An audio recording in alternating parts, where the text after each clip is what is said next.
ভকত সাপুয়া কেলা বাই মন পঞ্চাক্ষর পদ্ম তোলা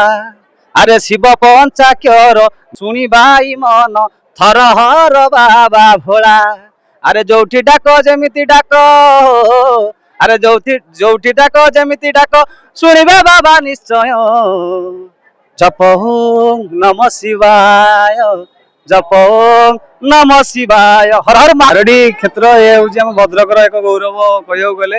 ବାବାଙ୍କୁ ନେଇ ଆମ ଜିଲ୍ଲା ଗର୍ବ କରେ ଆମ ଓଡ଼ିଶା ମଧ୍ୟ ଗର୍ବ କରେ ଓଡ଼ିଶାର ଯେତେ ବି ଶୈବ ପୀଠ ଅଛି ତା ଭିତରୁ ଆଖଣ୍ଡଳମଣି ପୀଠ ଭଦ୍ରକରେ ଟିକେ ନିଆରା ଆଉ ବିଶେଷ କରି ମୋ କ୍ଷେତ୍ରରେ ମୁଁ କହିବି ମୁଁ ଯେତେ ପର୍ଯ୍ୟନ୍ତ ମୋ ବାବାଙ୍କୁ ଶରଣ ନେଇଛି ମୁଁ ସେତିକି ମଧ୍ୟ ସକ୍ସେସ୍ ପାଇଛି ଆଉ ପ୍ରତ୍ୟେକ ବର୍ଷ ଯାହା ବି ହେଇଯାଉ ନା କାହିଁକି ମୁଁ ଟିକେ ବାବାଙ୍କ ଦର୍ଶନ କରେ ଆଜି ଯାଉ ଆସିଲି ଆଖଣ୍ଡଳମଣିଙ୍କର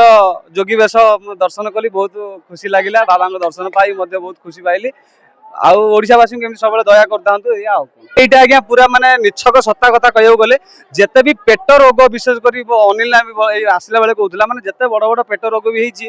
ବୋଧେ ବାବାଙ୍କର ଘର୍ଷଣ ଆଉ ଯୋଉଟା କି ପାଦୁକା କୁହାଯାଏ ଆଖଣ୍ଡଳମଣିଙ୍କ ପାଦୁକା ପିଇକି ସେ ଅନେକ ପେଟ ରୋଗ ହିଁ ଭଲ ହେଇଛି ଆଉ ବହୁତ ବଡ଼ ବଡ଼ ରୋଗୀ ତ ମଧ୍ୟ ଏଠି ଭଲ ହେଇଛନ୍ତି আরে ভকত সাপুয়া কেলা বাই মন পঞ্চাক্ষর পদ্ম তোলা।